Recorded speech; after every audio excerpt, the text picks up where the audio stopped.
Sebelum menonton tayangan ini, jangan lupa untuk subscribe, like, dan komen, terus share. Jangan lupa aktifkan tombol lonceng untuk notifikasi video-video kami terbaru. Assalamualaikum warahmatullahi wabarakatuh. Ini di awal tahun, tepatnya ini hari Senin tanggal 2 Januari 2023. Tidak terasa kita sudah masuk di tahun yang baru ya. Tentu dengan semangat baru hari ini saya akan bahas satu hal yang sangat penting. Nanti mungkin kita bagi videonya menjadi dua ya. Yang pertama tentang terbitnya Perpu. Kita harus tahu dulu syarat-syarat normatif terbitnya Perpu. Kemudian yang kedua penggunaan dana Basnas untuk rehabilitasi rumah ya, dan ternyata rumah itu rumah pendukungnya Pak Ganjar, rumahnya orang-orang pendukung PDIP ya. Nah, kita lihat bahwa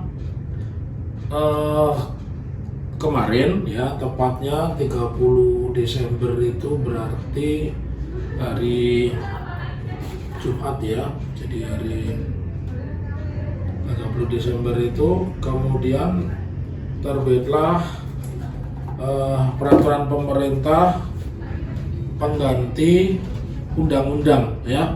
Nah, jadi pemerintah mengumumkan terbitnya peraturan pemerintah pengganti undang-undang atau Perpu nomor 2 2022 tentang Undang-Undang Cipta Kerja yang oleh sebelumnya dinyatakan inkonstitusional bersalah oleh Mahkamah Konstitusi pada putusannya 25 November 2021 melalui putusan nomor 91/PUU/Datar 18 Romawi 2020.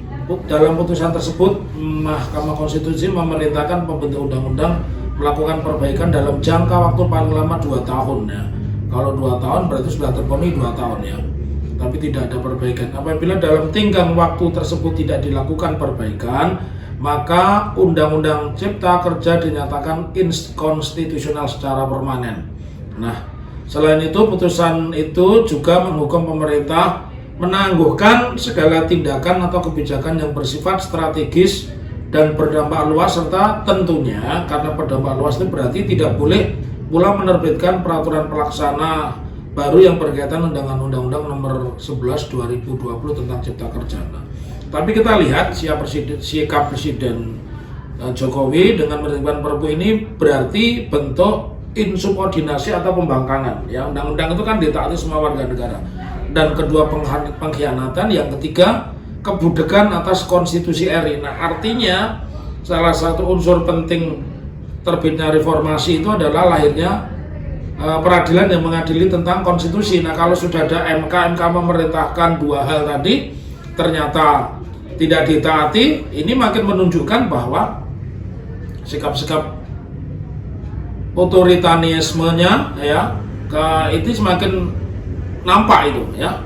Kedua, tidak menghendaki pembahasan itu dilakukan oleh seluruh elemen masyarakat, katakanlah ada semacam naskah akademik terlebih dahulu ya. Dan yang pasti ini tidak melalui yang namanya meaningful participation atau tidak terbuka melalui partisipasi semua stakeholder masyarakat sebagaimana yang diperintahkan oleh MK. Nah, justru terjadi kebebalan dan mempertontonkan seolah kekuasaan itu digenggam di tangan presiden sendiri, tidak memerlukan persetujuan DPR, tidak mendengarkan atau memberikan kesempatan publik berpartisipasi dalam bentuk ruang publik, adanya public hearing. Hal ini terang menunjukkan bahwa ini pengkhianatan terhadap konstitusi dan melawan prinsip-prinsip negara hukum sebagaimana yang selama ini dibangga-banggakannya. Nah, kita analisa apakah penerbitan Perpu ini memenuhi syarat normatif. Menurut saya tidak ya, karena pengertian hal berupa kegentingan yang memaksa, ada kekosongan hukum. Kalau demikian tentunya proses pembuatan tidak bisa dengan pembentukan undang-undang seperti biasa. Seharusnya sebelum mengeluarkan Perpu sebagai pengganti Undang-Undang Cilaka, yang lebih tepat Perpu pembatalan Undang-Undang Cipta Kerja. Kenapa? Karena tenggat waktu 2 tahun untuk perbaiki tidak berhasil dilakukan ya. Itu yang lebih tepat ya.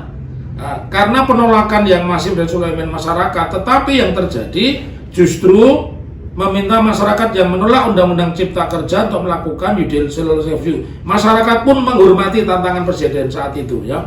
Diajukanlah MK. Kemudian MK memutus Cipta Kerja inkonstitusional bersyarat. Presiden justru mengakalinya dengan menerbitkan Perpu. Secara yuridis, kalau memang tidak mampu dalam waktu 2 tahun itu memperbarui, ya berarti tidak berlaku. Berlakunya kembali Undang-Undang Tenaga Kerja yang lama, ya. Perintah Mahkamah Konstitusi jelas bahwa pemerintah harus memperbaiki Undang-Undang Cipta Kerja, bukan menerbitkan Perpu. Jadi perintah yang pertama itu adalah memperbaiki Undang-Undang Cipta Kerja yang lebih manusiawi, memperhatikan stakeholder, ada public hearing, ya. Nah, di situ alih-alih memperbaiki justru mencantumkan dampak perang Ukraina Rusia yang menurut saya itu tidak signifikan dan mengada-ada, ya. Alasan kekosongan hukum juga alasan yang tidak berdasar dan justru menunjukkan inkonsistensi di mana pemerintah selalu mengklaim Undang-Undang Cipta Kerja masih berlaku walau MK sudah menyatakan inkonstitusional. Ini menjadi masalah, ya, buat teman-teman pegiat hukum. Gugatan di pengadilan hubungan industrial antara pekerja dengan pengusaha ini menjadikan dualisme putusannya, karena ada yang berpendapat masih memakai Undang-Undang Tenaga Kerja yang lama atau Undang-Undang Cilaka, begitu, ya. Sesungguhnya Mahkamah Konstitusi pun di dalam putusannya jelas melarang pemerintah membentuk peraturan-peraturan baru atau peraturan-peraturan turunan dari Undang-Undang Cilaka tadi, karena sudah dinyatakan inkonstitusional bersyarat. Tetapi dalam perjalanannya pemerintah terus-menerus membentuk peraturan-peraturan turunan tersebut. Menurut saya ini tadi di awal saya sebut ini insubordinasi atau pembangkangan. Yang kedua ini budak. Budak itu orang yang tidak tahu menahu, kayak bolot itu kan. Orang ngomong A harusnya dijawab B, dia orang ngomong A dijawabnya bisa dengan Z dengan yang lain, kan begitu. Ya. Penerbitan Perpu Undang-Undang Cilaka ini jelas menunjukkan konsistensi sikap ugal-ugalan dalam pembuatan kebijakan demi memfasilitasi nafsu atau kehendak investor dan pemodal aja. Jadi nggak ada nuansanya demokrasi, nuansa sosial, sama sekali tidak ada, ya. Ini jelas tampak dari statement pemerintah saat konferensi pers bahwa penerbitan Perpu adalah kebutuhan hukum bagi pengusaha. Jelas, ya. Jadi bukan untuk kepentingan rakyat secara keseluruhan, karena ini bagi kepentingan pengusaha dan menurut saya sangat konyol lah, ya. Sangat konyol karena penerbitan Perpu ini semakin melengkapi ugal-ugalan, ya, dalam membuat kebijakan, padahal putusannya jelas tidak boleh menerbitkan peraturan-peraturan turunan atau lanjutan sebelum dilakukan revisi, ya. Tapi malah muncul banyak peraturan, revisi Undang-Undang KPK, revisi Undang-Undang Mahkamah Konstitusi, KUHP dan lain yang semuanya notabene melemahkan gitu. Kemudian yang kedua, penerbitan di ujung tahun itu seperti yang sudah-sudah, kayak serangan fajar, ya. Ini menandakan kalau negara ini seorang pengecut, tidak menghendaki ada reaksi atau tekanan dari masyarakat.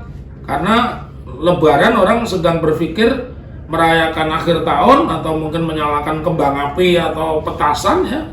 Tahu-tahu ada aturan baru, maka saya selaku Presiden Asosiasi Ahli Pidana Indonesia menyarankan masyarakat melakukan 2 hal, ya. Satu, menolak penerbitan Perpu nomor 2 2002 tentang Cipta Kerja dan meminta Presiden melaksanakan putusan MK nomor 91/PUU/Romawi 18/2020 dengan melakukan perbaikan kerja dengan syarat dan diberitakan MK, atau kalau tidak Perpu itu dicabut dan menerbitkan Perpu baru, yang intinya Perpu baru adalah mencabut pemberlakuan Undang-Undang Cilaka. Itu yang lebih tepat. Mudah-mudahan yang singkat ini membawa manfaat dan kita akan dihadapkan pada kesulitan-kesulitan yang lebih besar lagi kalau kita tidak mau memperbaiki, karena itu adalah esensinya bernegara. Demikian, semoga yang singkat ini membawa manfaat. Assalamualaikum warahmatullahi wabarakatuh. Tetaplah menjadi orang yang kritis dan merdeka.